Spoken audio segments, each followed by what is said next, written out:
పెళ్ళైనా పండగైనా వేడుక ఏదైనా పట్టు చీరల ప్రత్యేక వేదిక వారాహి సిల్క్స్.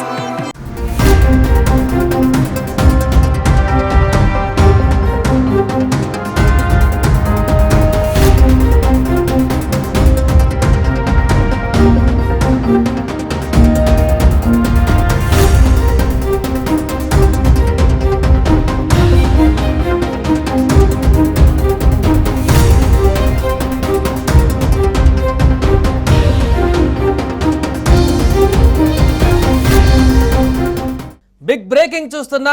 పహల్గామా దాడి తర్వాత ఆపరేషన్ కొనసాగుతుంది. భారత ఆర్మీ ఇప్పటికే నలుమూలలా వెతుకుతూ ఉగ్రవాదులు ఎక్కడ నక్కి ఉన్నా వారిని పట్టుకునేటువంటి ప్రయత్నం చేస్తుంది. ఇందులో భాగంగా తాజాగా లష్కరే తోయిబా కమాండర్ ఆల్తాఫ్ లల్లీని హతమార్చినట్టుగా తెలుస్తుంది. ఉగ్రవాదులకు సంబంధించినటువంటి 2 ఇళ్లను కూడా ఇప్పటికే బ్లాస్ట్ చేసినటువంటి ఆర్మీ తాజాగా లష్కరే తోయిబా కమాండర్ ఆల్తాఫ్ లల్లీని హతమార్చినట్టుగా తాజాగా సమాచారం అందుతుంది. ఇతను కీలక పాత్ర వహించినట్టుగా తెలుస్తుంది పహల్గాం దాడికి సంబంధించి. అంతేకాకుండా మిగతా ఉగ్రవాదుల జాడ కోసం విస్తృతంగా తనిఖీలు కొనసాగుతున్నాయి.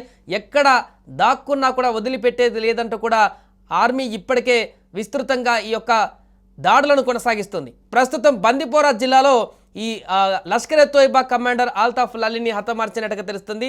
అంతేకాకుండా మిగతా ఉగ్రవాదులతో ఎదురు కాల్పులు కూడా ప్రస్తుతం ఆర్మీ అధికారులకు అదేవిధంగా సైన్యానికి ఉగ్రవాదులకు మధ్య కాల్పులు జరుగుతున్నట్టుగా తెలుస్తుంది. దీంతో ఒక్కసారిగా జమ్మూ కాశ్మీర్లో హీట్ వాతావరణం నెలకొంది. మరొక వైపు పాక్ ఇండియా సరిహద్దుల వెంబడి కూడా భారీగా సైన్యం మోహరించింది. ఎప్పుడు ఏ క్షణాన యుద్ధం మొదలవుతుందా అనేటువంటి వాతావరణం అక్కడ స్పష్టంగా కనిపిస్తుంది. ఆ లోపే ఇక్కడ జమ్మూ కాశ్మీర్లో ఉన్నటువంటి ఉగ్రమూకల ఆట కట్టించేందుకు సైన్యం అయితే బయలుదేరింది.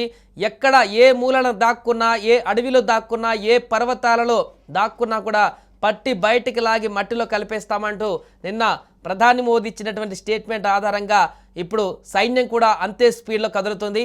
వరుసగా ఉగ్రవాదుల జాడలు ఎక్కడ ఉన్నా కనిపెట్టి వారిని హతమార్చే పనిలో సైన్యం బిజీగా ఉంది.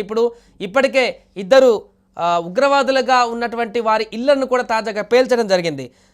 ఆసిఫ్ ఖాన్ అదేవిధంగా ఆదిల్ షేక్ సంబంధించిన ఇళ్లను కూడా కాసేపటి క్రితమే ఉదయం పేల్చేశారు. అక్కడ ఆ ఉగ్రవాదులు పెహల్గామాకు సంబంధించినటువంటి దాడులలో వీరి పాత్ర కీలకంగా ఉందనేటువంటి వార్త తెలిసిన తర్వాత, సమాచారం అందినటువంటి తర్వాత వారి ఇళ్లను కూడా పేల్చేశారు. ఆ తర్వాత తాజాగా బందిపోరలో లష్కరే తోయిబాకు సంబంధించినటువంటి కమాండర్ అతన్ని కూడా ఆల్తాఫ్ లల్లీ కూడా అతన్ని కూడా ఇప్పుడు తాజాగా ఎన్కౌంటర్లో హతమార్చినట్టుగా కూడా తెలుస్తుంది.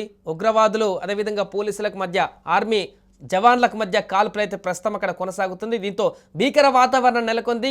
మిగతా ఇంకెంతమంది అక్కడ ఉగ్రవాదులు ఉన్నారు, వారు కూడా కాల్పులు జరుపుతున్నటువంటి సందర్భంలో సైన్యం అలర్ట్ అయి వారిని మరలా ఎదుర్కొనేందుకు కాల్పులు జరుపుతుంది. దీంతో మొత్తం ఎంతమంది ఉగ్రవాదులు అక్కడ నక్కి ఉన్నారు అండ్ ఎల్ఓసిలో ఇప్పటికే పిఓకలే కూడా భారీగా ఉగ్రవాద స్థావరాలు ఉన్నాయనేటువంటి సమాచారం అందుతున్న నేపథ్యంలో వారేమైనా క్రాస్ చేసి ఇండియాలోకి చొరబడ్డారా, మొత్తం ఎంతమంది చొరబడ్డారు, చొరబడితే వారికి ఇంకా లోకల్గా ఉన్నటువంటి ఉగ్రవాదులు ఎవరు సపోర్ట్ చేస్తున్నారు, వీటన్నిటిని కూడా పూర్తి స్థాయిలో సమాచారాన్ని సేకరించి వారిని వెంటపడుతున్నారు. ఎక్కడెక్కడ ఉన్నారో జాడ కనిపెట్టే పనిలో నిమగ్నమయ్యారు.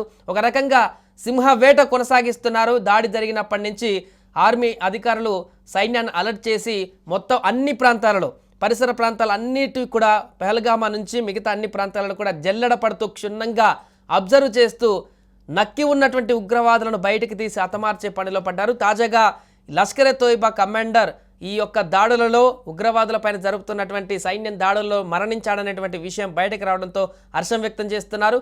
మిగతా వారందరినీ కూడా పట్టుకొని వారిని కూడా హతం చేయాలంటూ కూడా మిగతా డిమాండ్లు కూడా వినిపిస్తున్నాయి.